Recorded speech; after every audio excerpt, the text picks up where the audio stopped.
Welcome once again to M5's English language learning program, Let's Speak English. I'm Gav Duncan and I'm here on your TV to help you learn English. Now, are you sitting comfortably? Yes? Good. And are you ready for today's lesson? Yes? Good. Okay. Well, let's learn English together. And welcome to you all. How do you all feel today? Is everything going well? Was your breakfast the sort of breakfast that a top chef would make? Yes? Good. And what about your coffee? Was your coffee in the group of top 10 coffees in the universe? Yes? Blimey. Well, then, in that case, you're obviously all ready for the day then, aren't you? And so, let's make a start. Let's get stuck into some more revision. Okay, now today, I want to tell you about another aspect of the present continuous. What? What? Gav, are you serious? Yes, I am serious. Do you remember what I said about the present continuous? I'm sure you all remember. I said that the present continuous was very... What? What was the adjective I used to describe the present continuous? Do you remember? This was an adjective that means that something has more than one use. We can use this for lots of different things. Now, there's another word we sometimes see when we're talking about things being versatile. That word is multifunctional. Now, let's have a quick look at this word, multifunctional. Now, the first thing we notice about the word is that it's a long word. But when we have a closer look, we can see that it's made up of different parts. It's like Frankenstein's monster. That's right. At the start of the word, we can see the word multi. We all know this word, don't we? Yes. We use this word in Hungary as well. When we talk about large international companies and corporations, we often call them multinationals. Okay. So what does multi mean? Well, it means more than one. It comes from Latin and means more than one. Great. Just think about vitamins. When you buy vitamins, you can buy a single vitamin like vitamin C or vitamin B. But when you go to a shop selling vitamins, you can also buy multivitamins. These are tablets or capsules or pills which have more than one type of vitamin. They don't have single vitamins in them, they've got multiple vitamins in them. More than one. So we call them multivitamins. Simple. Okay. So we understand the first part of the word, more than one. Okay. What about the rest of the word? Well, what's the next part? The next part is function. Okay. So what's function? What does function mean? Well, function is really another word for use or purpose, task or job. So if we look at an example sentence, a sentence which uses the word function, we could say, for example, the function of sunglasses is to help people see in bright light. Another example could be the function of a watch is to help people tell what time it is. So, that's function. But what about the word we've got? What about functional? Well, functional means that something is working. You can see and hear me, can't you? Okay. And some of the reasons you can see and hear me are the cameras and the microphones are functional. They're working. They're recording my image and my voice. And they can do this because they're functional. So, if your car is functional, you can drive it. If your watch is functional, you can accurately tell the time. Okay, so, back to the word we were looking at. Back to multifunctional. So, let's put all the parts of the word together and see what the different parts make. So, it's multi, it's multiple, more than one, and functional. It works, it does something. Great. So, multifunctional means that this thing, whatever it is, does more than one job. It performs multiple tasks. It does lots of things. So, let's think about an example. Let's look at a knife and a Swiss Army knife. Okay, here's a knife. And what do we do with a knife? That's right, we cut things with a knife. Good. Now, let's have a look at the Swiss Army knife.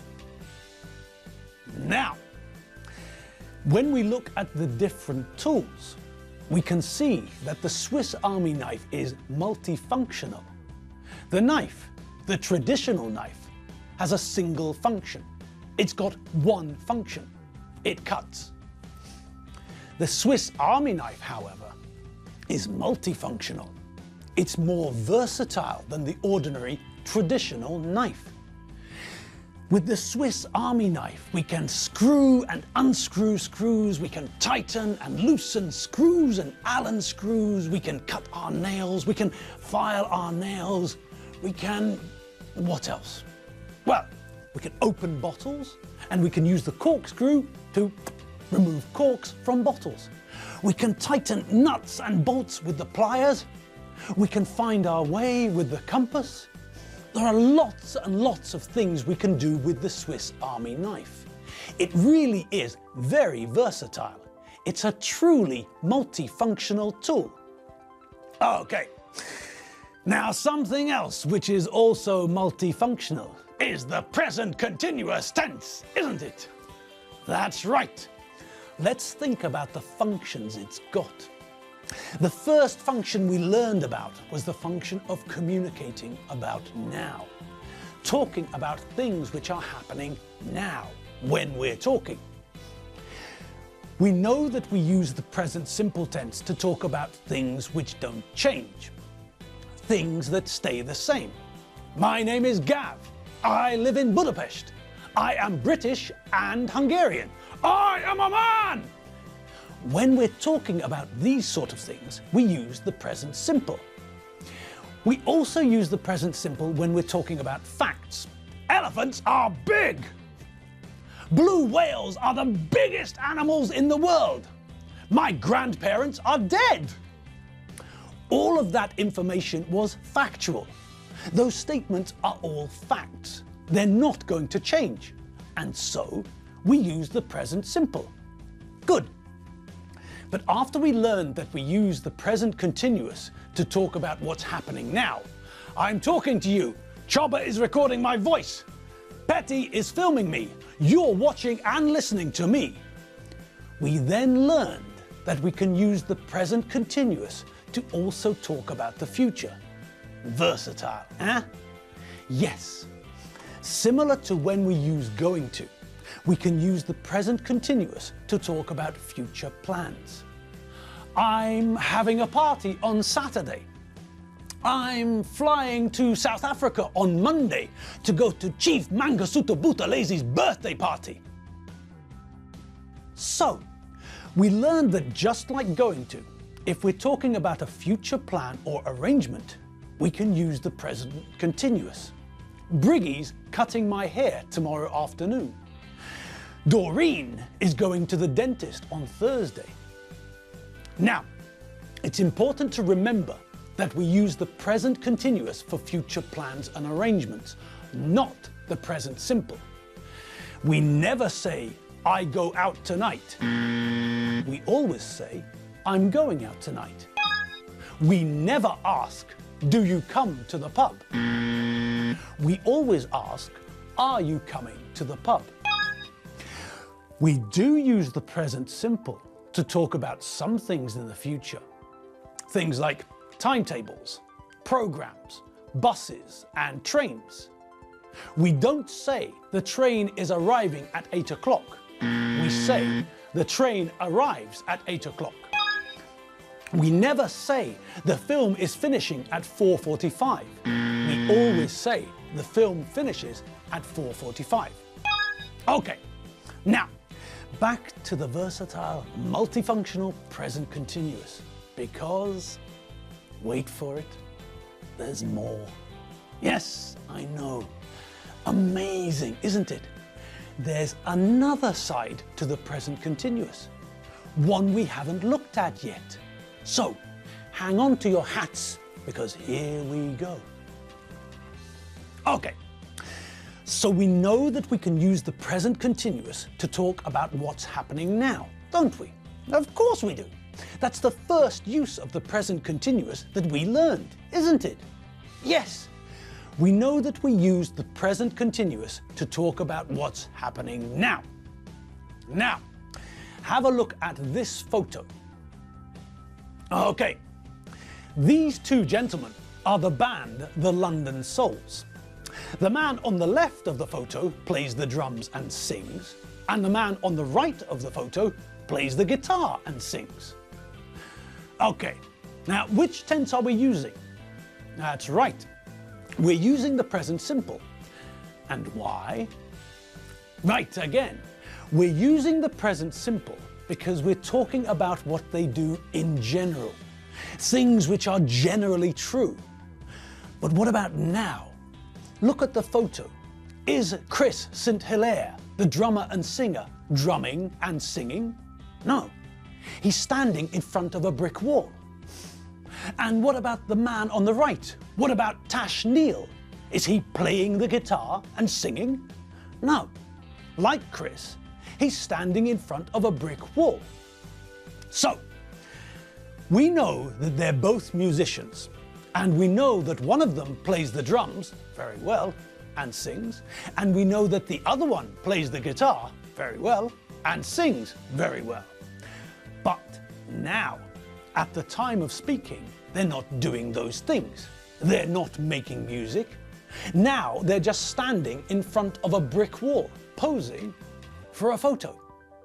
Okay, so we use the present continuous to talk about what's happening now, at the time of speaking. We also know that we use the present continuous to talk about future plans or arrangements. And now, here's the third way we use the present continuous. Oh no, hang on, we're out of time. Oh no, we were out of time there, and now we're out of time here. Oh well, never mind. I'm sure you all remember the third way that we use the present continuous, don't you? Yes, that's right. It's connected to temporary and permanent, isn't it? Are you starting to remember? Is there a tingle at the base of your skull? Are you beginning to remember what it was that we learned? Yes? No? Well, we'll touch on this tomorrow, but it's good to know that your memories are still operational. Right then, folk, that's all we have for today, so I'll see you tomorrow. Have fun, enjoy yourselves, and www.m5tv.hu. You know. See you later. Bye.